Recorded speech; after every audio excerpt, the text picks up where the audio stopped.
আমলা ও উপদেষ্টাদের কেউ কেউ গোপন সম্পর্ক বজায় রেখে একটি দলকে ক্ষমতায় আনার ষড়যন্ত্র করছে বলে মন্তব্য করেছেন জামায়াতে ইসলামীর সেক্রেটারি জেনারেল মিয়া গোলাম পরওয়ার। শনিবার খুলনার পাইকগাছায় জামায়াতে ইসলামীর আয়োজনে ছাত্র যুব সমাবেশে মন্তব্য করেন তিনি। বলেন, নির্বাচনের আগেই দেশে একটি লেভেল প্লেইং ফিল্ড দেখতে চায় জামায়াত। প্রধান উপদেষ্টার উপর আস্থা আছে উল্লেখ করে তিনি বলেন, জামায়াত সহ সব ইসলামিক দলগুলোর মধ্যে আলোচনা চলছে। নির্বাচনের আগেই ঐক্যের পরিবেশ তৈরি হবে বলেও প্রত্যাশা করেন তিনি।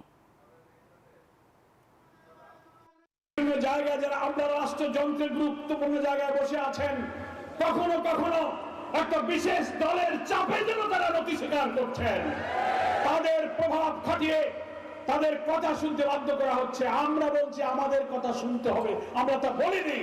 আপনি কারো কথা শুনবেন না, যেটা ন্যায়, যেটা সত্য, যেটা ইনসাফ, আপনি সেই কাজই আপনি করবেন। আমরা বলেছি প্রশাসনকে লেভেল প্লেইং ফিল্ড নিশ্চিত করতে হবে।